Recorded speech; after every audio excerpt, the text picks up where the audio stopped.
अरे बहू, ये क्या कर रही है? ये गोद के लड्डू में काजू बादाम पूरी तरह से पीस कर क्यों डाल रही है?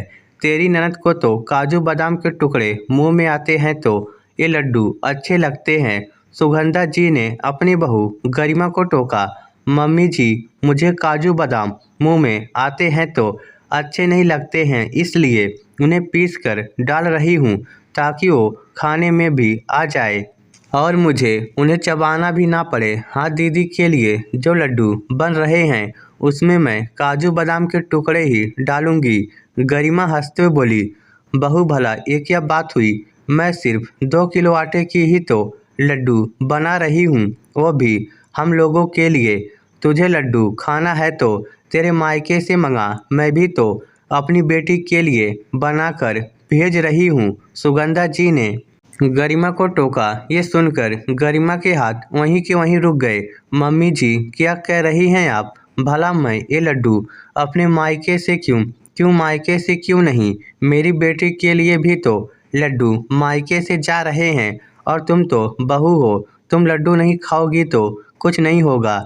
अरे मेरी सास तो लड्डू भी चोरी चोरी बनाती थी, वो तो खुशबू आ जाती थी, उससे पता चल जाता था कि घर में लड्डू बने हैं। उसके बाद घर के लोग सासू माँ के कमरे में ही बैठकर लड्डू खाते थे, देखने को ही नहीं मिलते थे हमें तो। और तुम यहाँ तो खाने की बातें कर रही हो, थोड़ा सा अपनी जबान को कंट्रोल करो। सुगंधा जी ने कहा। सुनकर गरिमा हक्की बक्की सी खड़ी रह गई। ये देखकर सुगंधा जी ने कहा, अब खड़ी खड़ी देख क्या रही है? फटाफट लड्डू बना ताकि इन लड्डुओं के काम से फ्री होकर कोई दूसरा काम करे। और रही बात तेरे सर्दी के लड्डू की तो अपनी मम्मी को फ़ोन कर देना, वो बनाकर भेज देगी। पर मम्मी जी, मुझे भी तो सर्दी के लड्डू पसंद है, गरिमा ने कहना चाहा, पर वह बोल ही ना सकी। जब सामने वाले ने मुंह पर ही टोक दिया तो उसे क्या कहना। मिक्सर में पीसने के लिए जार में डाले हुए काजू बादाम उसने वापस बाहर निकाले और लड्डुओं में उन्हें मिला दिया। उसके बाद दोनों सास बहू ने बैठकर लड्डू बांधे और उसके बाद सुगंधा जी ने उन्हें एक स्टील के कनस्तर में भरा और ले जाकर अपने कमरे में रख दिया। उसके बाद सुगंधा जी ने ऐसे ही एक स्टील के डिब्बे में भी अपनी बेटी के लिए लड्डू बांधे और फिर शाम को अपने बेटे का इंतजार करने लगी ताकि अपनी बेटी साक्षी के घर जाकर वो लड्डू दे आए। गरिमा की अपने ससुराल में ये पहली सर्दी थी। इसी साल गर्मियों में तो उसकी शादी हुई थी। सर्दी के लड्डू तो उसे भी बहुत पसंद थे, पर काजू बादाम मुंह में आते तो वो उसे नहीं लगते थे। इसलिए हर साल उसकी मम्मी जब लड्डू बनाती थी तो गरिमा के लिए उसमें काजू बादाम पीस कर डाल देती थी, इसलिए उसे ऐसे ही लड्डू खाने की आदत थी। पर उसने अपने मायके में भी कभी ऐसा नहीं देखा था। उसकी मम्मी तो उसकी भाभी के लिए भी लड्डू बनाती थी और कभी उनके खाने पीने पर रोक टोक भी नहीं करती थी। पर यहाँ तो सब कुछ अलग सा ही था। भला इस चीज़ के लिए अपने मायके फ़ोन क्या करना, इसलिए गरिमा ने अपने मायके फ़ोन नहीं किया।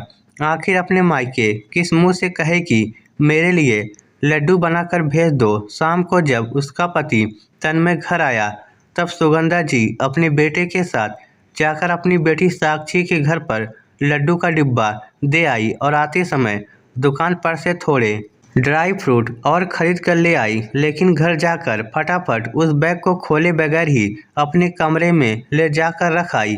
गरिमा को समझ में तो आ रहा था कि सुगंधा जी कुछ खरीद कर लाई हैं, लेकिन क्या उसे पता ही नहीं था। लेकिन उसके पति तन्मय ने उसे बता दिया। सुनकर गरिमा को बड़ा बुरा लगा।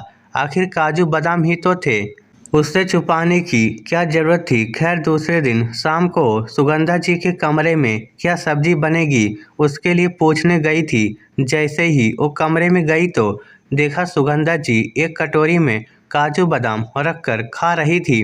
जैसे ही उनकी नज़र गरिमा की तरफ पड़ी, उन्होंने फट से वो कटोरी छुपा दी। क्या हुआ बहू, कुछ काम था क्या? हाँ मम्मी जी, मैं क्या सब्जी बनानी है ये पूछने के लिए आई थी, गरिमा ने कहा। अच्छा ठीक है, आलू मटर की सब्जी बना ले और रोटी बना ले। और हाँ, आइंदा मेरे कमरे में आए तो दरवाज़ा खटखटा कर आया कर। सुगंधा जी ने कहा। सुनकर गरिमा चुपचाप बाहर आ गई। खैर, गरिमा ने आलू मटर की सब्जी बना दी और आटा गूँथ कर रख दिया। रात को जब वो तन्मय को खाना परोस रही थी, उस समय गरिमा जी वही हाल में बैठकर टीवी देख रही थी। सब्जी देखकर तन्मय ने कहा, अरे क्या आलू मटर की सब्जी बना दी? काजू करी बनाने के लिए कहा था ना मैंने। सुनकर गरिमा ने जानबूझकर कहा, लेकिन घर में तो काजू है ही नहीं ना, कल ही तो लड्डू बना लिए थे। ये सुनकर तन्मय ने, अभी कल ही तो तुम्हारे सामने मैं और मम्मी ड्राई फ्रूट लेकर आए हैं। अच्छा, मैंने तो नहीं देखे, गरिमा ने कहा। तो तन्मय ने कहा, जो भी सामान आया है सबके सामने ही आया है। हमने ले जाकर कोई तिजोरी में नहीं रखा है। जो तुम ये बात बोल रही हो, हमारे घर में इस तरह से खाने पीने का सामान छुपा के रखने की आदत नहीं है।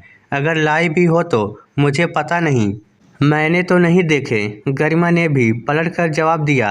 ये सुनकर तन्मय ने सुगंधा जी की तरफ देखकर कहा, मम्मी आपने गरिमा को बताया नहीं कि कल ही हम लोग काजू बादाम लेकर आए थे। ये सुनकर सुगंधा जी से कुछ कहते नहीं बना, पर जब तन्मय ने दोबारा कहा तो सुगंधा जी बोली, हाँ लाए थे, पर मैंने ले जाकर अपने कमरे में रख दिए। बेटा माना कि खाने पीने की चीज़ है, लेकिन कुछ चीज़ें पर्दे में होनी चाहिए, वरना बाहर वालों की नज़र में आते ही नज़र लग जाती है। ये सुनकर तन्मय बोला, पर पहले तो आप ड्राई फ्रूट रसोई में ही रखती थी, अब कमरे में रखने की क्या ज़रूरत पड़ गई? आखिर अब कौन बाहर वाला आ गया है? तन्मय की बात सुनकर सुगंधा जी से कहते तो कुछ नहीं बना, लेकिन उन्होंने गरिमा की तरफ नज़र उठाकर देखा। ये देखकर तन्मय सकते में आ गया और उसने पूछा, मम्मी ये बहू है आपकी, ये बाहर वाली कैसे हुई? और अगर आपने इसे ड्राई फ्रूट छुपा के रखे हैं तो फिर मेरे हिसाब से सर्दी के लड्डू भी इसके लिए बने नहीं होंगे, वो भी अपने कमरे में ही रखे होंगे। ये सुनकर सुगंधा जी ने पहले तो कुछ नहीं कहा, लेकिन फिर बोली, कल भी जब मैं लड्डू बना रही थी तो बहू खुद के लिए खाने की बातें कर रही थी। मुझे तो तभी लग गया था कि इसकी नज़र, इसलिए कल फिर ड्राई फ्रूट लाते ही मैंने अपने कमरे में ले जाकर रख दिए। कहते कहते सुगंधा जी चुप हो गई। वाह मम्मी, ले देकर हम 3 लोग हैं घर में, उसमें भी आप ऐसी हरकतें कर रही हो। एक ना एक दिन पूरे घर की जिम्मेदारी आपकी बहू पर आ जाएगी। क्या होगा तब जब आपकी बहू सामान लाकर अपने कमरे में रखना शुरू कर देगी? क्या इज्जत रह जाएगी आपकी? कैसा लगेगा आपको इन चीज़ों के लिए तरसते हुए? तन्मय ने सवाल किया तो सुगंधा जी कुछ नहीं बोली, पर उसके बाद उन्होंने ये हरकत कभी नहीं की। ड्राई फ्रूट भी अलमारी में से निकालकर वापस किचन में रखकर आ गई और बहू के लिए भी सर्दी के लड्डू खुद तैयार कर दिए। इस स्टोरी को लेकर आपकी क्या राय है? नीचे कमेंट करके हमें ज़रूर बताइएगा। धन्यवाद।